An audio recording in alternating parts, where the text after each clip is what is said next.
మాలలు అంబేద్కర్ వారసులు కాదు. అంబేద్కర్ను అవమానిస్తున్నారు. వర్గీకరణ అడ్డుకునే శక్తి ఉంటే V6 వివేక్ కాంగ్రెస్కు రాజీనామా చేయాలి. మీడియాతో MRPS అధినేత మందకృష్ణ మాదిగ. కనీసం ఈ వార్తను ఇదే పేపర్ రాసుకొచ్చినందుకు నిజంగా సంతోషం. ఎక్కడ కూడా ఈ వార్తకు చోటు లేకుండా చేయాలనేది వివేక్ వెంకట స్వామి యొక్క కుట్ర. నిన్న మందకృష్ణ గారు మాట్లాడిన ఒక్కొక్క మాట బుల్లెట్ లాగా పేలింది. 1975లో ఇదే కాంగ్రెస్ పార్టీ ABCD వర్గీకరణ కోసం అనుకూలం అన్నదట. అదేవిధంగా ఈ కాంగ్రెస్ పార్టీలో ఇప్పుడు అధ్యక్షుడిగా ఖార్గే గారు ఉన్నారు, మాలవారు. ఇక్కడికి వస్తే వివేక్ వెంకట స్వామి గారు మాలవారు. మరి నీకు దమ్ముంటే మేము వర్గీకరణకు వ్యతిరేకమని ఖార్గే గారితో ఒక మాట చెప్పి, లేదు వర్గీకరణ చేస్తామని రేవంత్ రెడ్డి గారు అన్నారు కాబట్టి నువ్వు రాజీనామా చేసి బయటికి రా. నీకు మాలల మీద అంత ప్రేమ ఉన్నది కదా, మరి మాలల మీద అంత ప్రేమ ఉన్నప్పుడు వర్గీకరణకు నేను అనుకూలమని చెప్పిన రేవంత్ రెడ్డి గారిని విభేదించి నువ్వు బయటికి రావాలి, నువ్వు రాజీనామా చేయాలి. ఎవడైతే స్టేజ్ ఎక్కిండో అక్కడ వర్ధనపేట ఎమ్మెల్యే నాగరాజు సంపూర్ణమైన తెలంగాణోడు కాదు. వాళ్ళ నాయనలు తమిళనాడు నుండి బతికొచ్చింది. తమిళనాడు నుండి బతికొచ్చి వర్ధనపేటలో మాదిగ వారికి తెలివి లేదు, RS ప్రవీణ్ కుమార్కి తెలియలేదు, మందకృష్ణకు తెలివి లేదు, విశారదన్కు తెలివి లేదు, ఇంకొకరికి తెలివి లేదు, అసలు మాదిగలు ఎవ్వడికి తెలివి లేదు అన్నాడు ఆయన. డైరెక్ట్ ఓపెన్ స్టేట్మెంట్ ఇచ్చిండు స్టేజ్ మీద నిలబడి. అంటే గంత అహంకారం, గంత చిన్నతనం చేస్తారు మాదిగలను. మాదిగలను చిన్నతనం చేసేదే వీళ్ళు.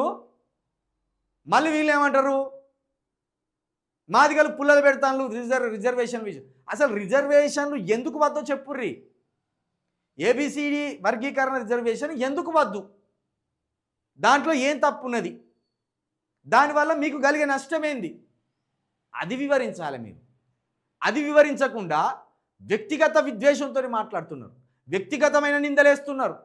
నేను గనక కొందరి భాగోతాలు బయట పెడితే చచ్చిపోతారు మీరు. నాకు నిన్న అనేక మంది పంపిలు ఒక్కొక్కటి ఫోటోలు. నీ అన్న మనం వాళ్ళ మీద చేయవలసింది వ్యక్తిగత యుద్ధం కాదు, రాజకీయ యుద్ధమే. వాళ్ళు మన సహోదరులు, వాళ్ళని వ్యక్తిగతంగా మనం విమర్శించొద్దు.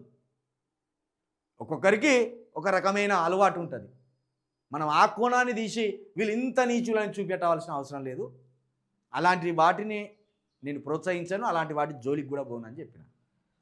కాబట్టి నాగరాజు గారు వర్ధనపేటలో ఉన్న మాదిగవారు, వర్ధనపేటలో మాలవారి జనాభా ఎంత, మరి వర్ధనపేటలో మాలవారికి టికెట్ ఇస్తే మాదిగవారు ఎందుకు గెలిపించింది? అక్కడ ఒక 10 నియోజకవర్గాలు ఇంకొక 2 BC కులాలను కలుపుకుంటే 10 నియోజకవర్గాలను గెలుచుకుంటారు మాదిగవారు. అది తుంగతుర్తి కావచ్చు, స్టేషన్ గన్పూర్ కావచ్చు, వర్ధనపేట కావచ్చు, అచ్చంపేట కావచ్చు, ఇట్లా ఒక 10 నియోజకవర్గాలను శాసించే శక్తి మాదిగలకు ఉన్నది ఇక్కడ. కానీ మాదిగలు ఏం చేసిండ్రు, పార్టీల మైకంలో పడి తమ అస్తిత్వాన్ని కోల్పోయింది. ఈరోజు తమ అస్తిత్వాన్ని కోల్పోవడం వల్ల V6 వివేక్ లాంటి ఒక విద్వేషి తనకున్న 1000 కోట్లలో కొన్ని కోట్లను కుమ్మరించి రెండు తెలుగు రాష్ట్రాల నుంచి విద్వేషపూరితమైన కొంతమంది స్వార్థ బుద్ధి కలిగిన మాలను ఉసిగొల్పి ఏకంగా వర్గీకరణను మళ్ళా వెనక్కి నెట్టేసే ప్రయత్నం చేస్తున్నాడు. కాబట్టి 100% బాబాసాహెబ్ అంబేద్కర్ గారి ఆలోచన విధానానికి స్వార్థ బుద్ధి కలిగిన కొంతమంది మాలలు మాటికి వ్యతిరేకులే. ఇది 100% చెప్తున్నా. మాలలందరూ కాదు, కొంతమంది వివేక్ లాంటి స్వార్థ బుద్ధి కలిగిన మాలలు మాత్రమే. మీరు అంబేద్కర్ వారసులు ఎప్పటికీ కాలేరు. అంబేద్కర్ గారి వారసులం మేమే. అంబేద్కర్ గారి తండ్రి చెప్పులు కుట్టిండు మిలిటరీలో. కాబట్టి మీరు ఇప్పటికైనా మీ కొంతమంది బుద్ధి మారకపోతే, మీ కొంతమంది బుద్ధి మార్చుకోవాలి. ఆ కొంతమంది బుద్ధి మారకపోతే పరిస్థితులు ఇంకా క్షీణించే పరిస్థితి ఉంటుందని మరొకసారి మీ అందరికి చెప్తున్నాను.